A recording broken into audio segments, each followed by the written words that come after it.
Olá a todos. Hoje teremos um novo encontro em que a gente vai discutir a ordem mundial no século XXI. Né? Para a gente compreender a ordem mundial atual, a gente vai fazer um breve histórico, né, dessa questão. O que é uma ordem mundial? Né? Uma ordem mundial ela se estabelece quando diversos países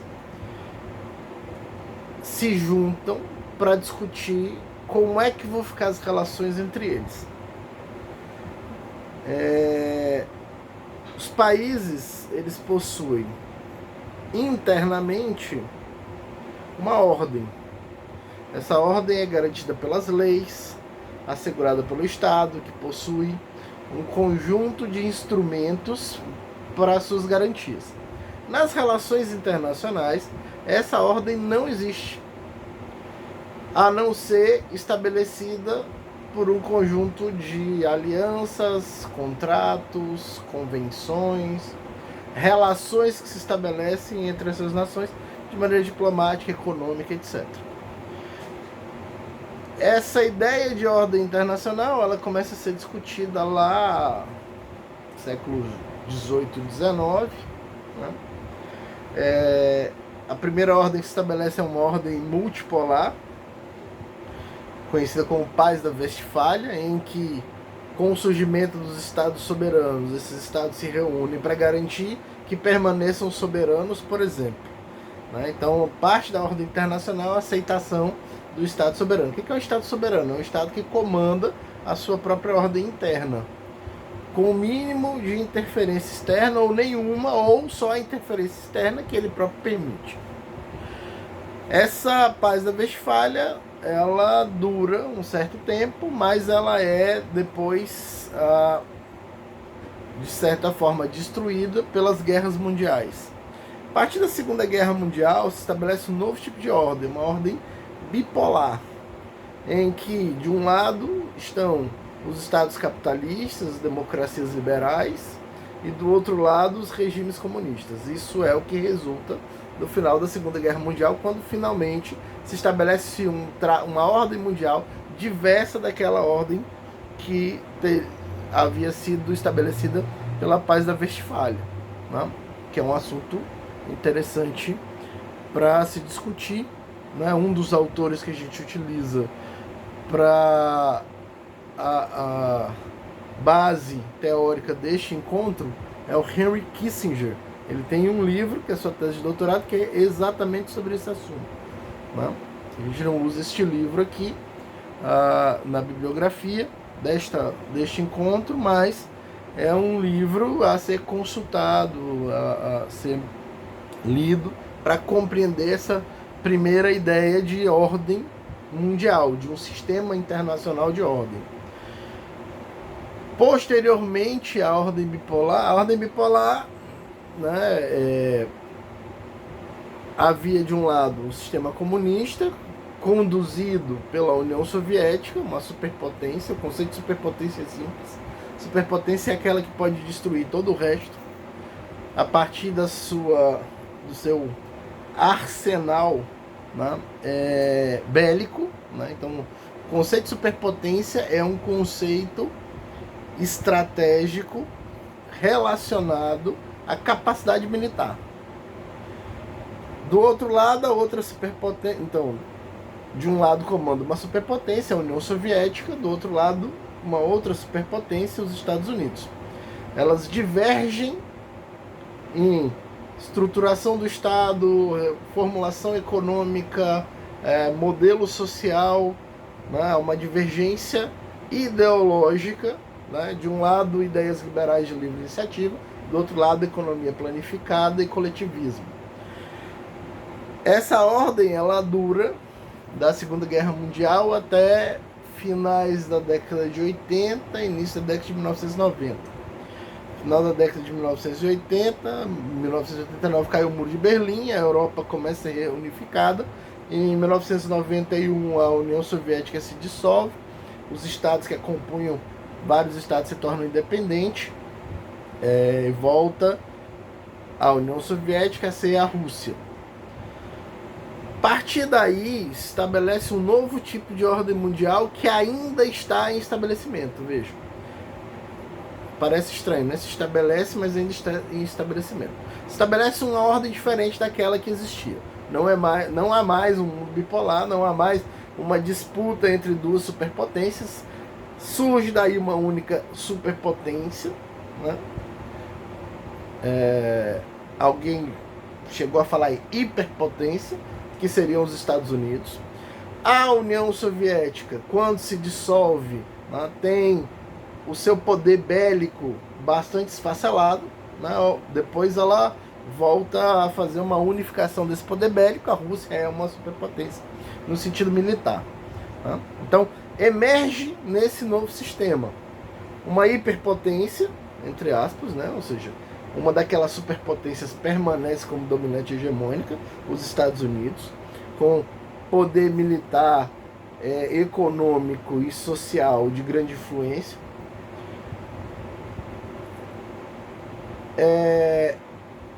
Permanece como superpotência a Rússia, mas com graves dificuldades econômicas e populacionais, né? A Rússia perde a população, ela perde parte do poder bélico, ela se desestrutura do ponto de vista econômico, porque sai do sistema socialista e começa a avançar num processo liberal em que vão ressurgindo empresas, propriedade privada e etc.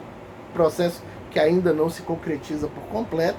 Muita gente ainda acredita numa Rússia socialista ou parcialmente socialista, mas que lá não funciona um sistema capitalista, um sistema liberal, né? Além desses, desponta como potência econômica, principalmente, mas atualmente também potência militar, a China. A China que havia rompido com o bloco socialista, tinha ali um confronto com a antiga União Soviética, né? Permanece unificada, permanece comunista, mas um comunismo aliado ao capitalismo, principalmente ao capitalismo americano, né? Novamente eu vou falar sobre um dos autores da base teórica, né? Que é o Henry Kissinger. O Kissinger, mais ou menos no final da década de 1970, começa uma aproximação com a China. A ideia lá era diminuir o poder comunista, né? Mas com essa aproximação com a China, vão se abrindo as portas para que a industrialização dessa nova ordem, uma industrialização globalizada, em que as empresas perdem um pouco do seu componente nacional, passam a ser internacionalizadas, passam a formar grandes corporações. Parte dessas corporações vai utilizar a China como base econômica. A gente fala mais um pouco disso daqui a pouco. Então, você tem as duas superpotências, uma superpotência diminuída, no caso da Rússia, os Estados Unidos, que ampliado às vezes é denominado de hiperpotência, uma potência econômica que é a China, e uma outra potência econômica que surge da união da Europa reunificada. A Europa estava dividida entre Europa Oriental e Ocidental, a Europa Oriental vinculada à ordem russa, né, vinculada ao comunismo, se desprende dessa ordem e volta a se unificar. Essa unificação é estabelecida numa grande união de países chamada União Europeia. A União Europeia é, portanto, uma potência econômica similar aos Estados Unidos no seguinte sentido: a conjunção das economias de todos os países da Europa é do tamanho da economia americana, um pouco maior. Entretanto, a Europa também não é um poder político militar.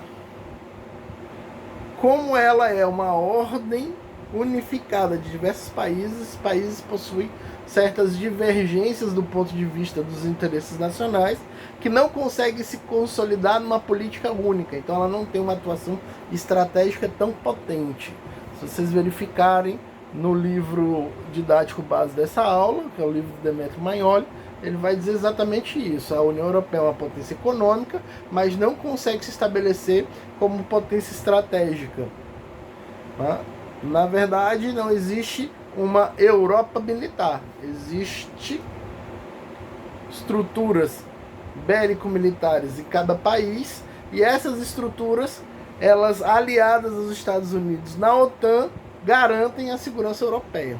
Então, mais uma vez aí, se demonstra que ela não é uma potência militar e com capacidade de projeção política para o resto do mundo. Além dessas potências econômicas e superpotências, existem potências regionais que emergem nessa nova ordem, que é uma ordem, de certo modo, multipolar, ou, como disseram alguns analistas à época, unimultipolar. Unipolar porque há uma única potência hegemônica, multipolar porque essa potência ela não tem uma interferência tão direta na estrutura das potências regionais. Então você tem na Ásia, além da China, potências regionais como a Índia, né?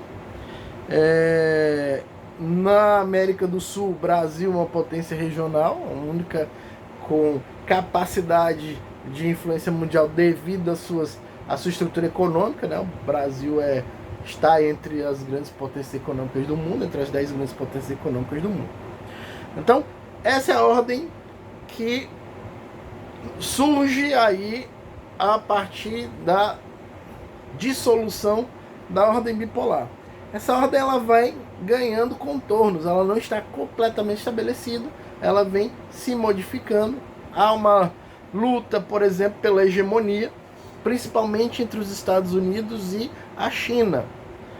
Os Estados Unidos ainda mantém a sua posição hegemônica, e isso se deve a vários fatores, né? Pensando em termos geográficos, por exemplo, por que os Estados Unidos conseguem despontar como superpotência e dificilmente terá grandes problemas políticos, econômicos e bélicos? Dois motivos principais. O primeiro motivo é a sua grande extensão territorial e o conjunto, volume de recursos que essa extensão proporciona. Seu posicionamento geográfico, não tem grandes inimigos, não tem problemas de fronteira, tem abertura para 2 sistemas oceânicos, o Pacífico e o Atlântico, né?